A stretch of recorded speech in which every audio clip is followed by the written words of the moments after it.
Premier David Makhura says the provincial government is working to create 250,000 sustainable, decent jobs for young people. The Premier of the country's biggest economy is delivering his State of the Province Address today. Job creation and growing the economy continue to be a focus in the province, with the current official unemployment rate remaining unchanged at 29.1%. During the 2019 address, Makhura said Gauteng had attracted about 100 billion rand in foreign direct investment, which created over 30,000 jobs. The Premier will have the mammoth task of living up to his promise of increasing employment opportunities, especially for the youth. Our first and foremost goal in the economy is to grow our economy in order to massively increase the number of new jobs created in our economy. And at the same time, we must sustain and preserve existing jobs. So our number one goal is about jobs with regard to the economy.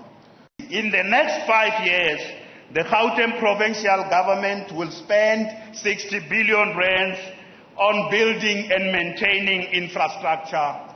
This includes social and economic infrastructure. And the creation and maintenance of this infrastructure alone will create additional 100,000 jobs in the Gauteng economy.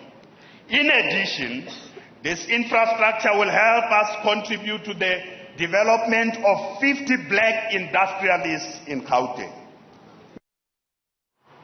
Joining me now to discuss this and more is our Newzroom Afrika Political Editor, Sbu Ngalwa. Sbu, you well? Fine, Tabo. As the Premier is delivering his State of the Province Address, we know that there is protest in Soweto. It's called Soweto Shutdown. There is protest in Alex. Does he say anything about what is going on there? I think, Tabo, that's actually the most glaring thing, because he has said nothing about Soweto. And we know that Soweto is actually burning, as it were.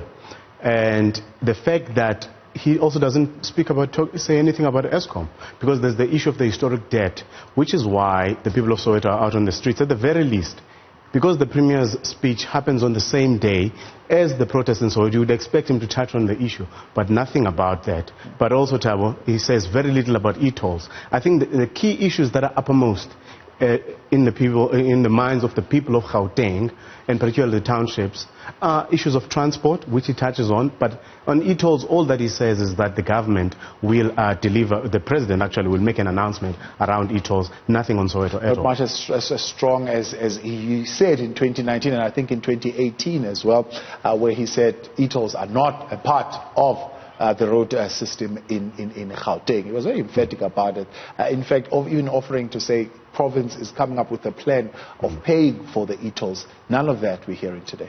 Look, the reality is that we know the position of the Gauteng government in terms of their opposition. They've made submissions to the national government, and I think those are also supported by the national minister, Mbalula. You remember that there has been haggling between the provincial government and national, particularly the Minister of Finance. So I think it's now at a point where he has left it to the president to deal with. But I must say, though, Tabo, of all the State of the Province speeches that I've seen today, I think David Makhura's one is more convincing, as it deals directly with, it's got measurables in terms of the things that he wants to deliver in terms of jobs, but also it actually targets the township economy. We didn't hear the president speak of the township economy in the State of the Nation address. Right. But if you listen to David Makhura, it actually deals mostly with small businesses and also the township economy. So those are the catalysts that will turn around our economy generally. A promise of 5.4 billion rands that he says he's going to spend with township and enterprises. He has previously set himself a target of spending at least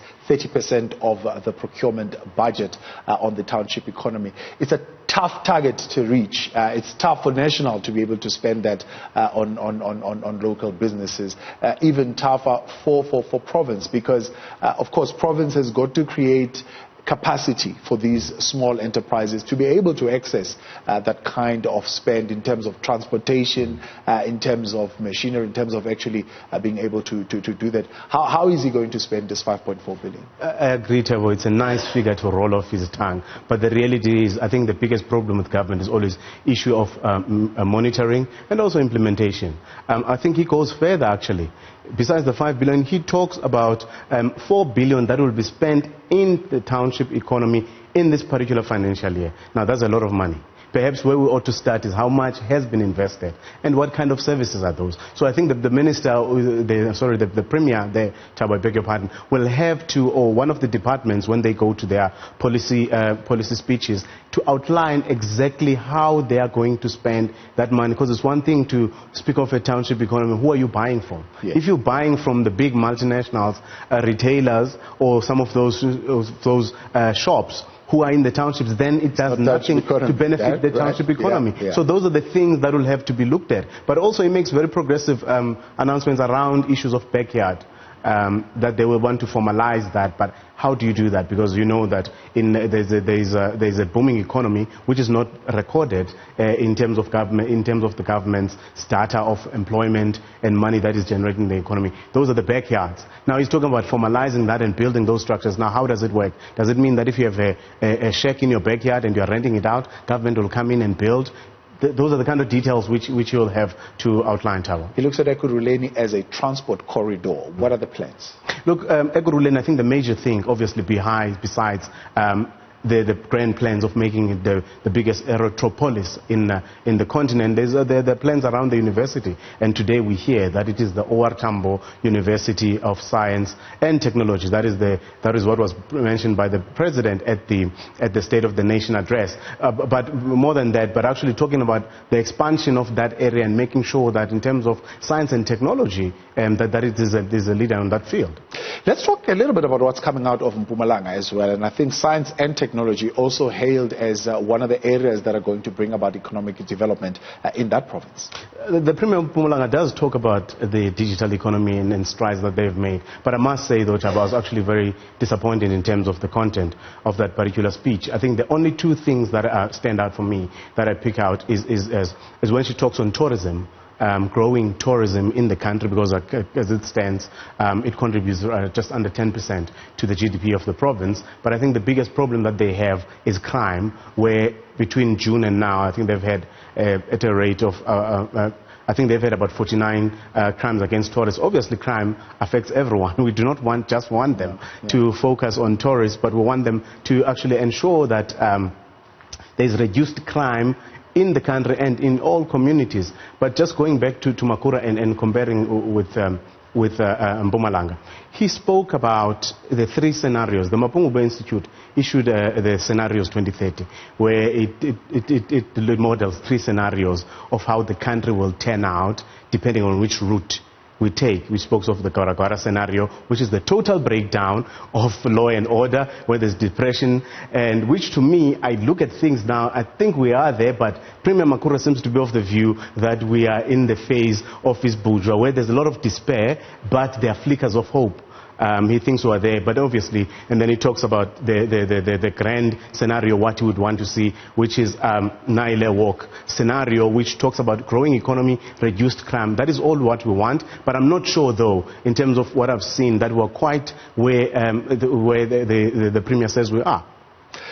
In terms of lawlessness and getting into a space of complete chaos, what is he saying about illegal occupation? Because human settlement, I'm sure, forms part and key of what he needed to deliver today, especially if you're looking at Tshwane, the Mamelodi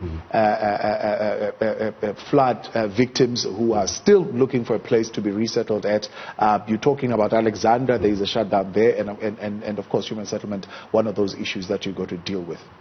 On the issue of human settlements, he spoke about the amount of money. In fact, the stands, I think there's about 10,000 stands that they will release. But interestingly, though, while he talks of us still, of a country that still observes law and order, he says we'll roll out 10,000 stands, but I will not tell you where those stands are, because we know that those will be invaded. So, which is, in a way, a tacit acceptance that there is a breakdown of law and order, even at the level of government.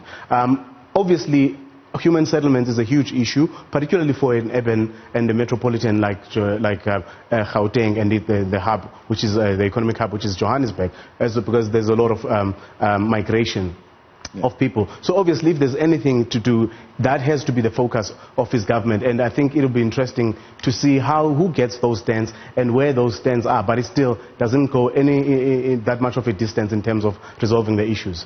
Sbu, appreciate your time. Thanks for coming.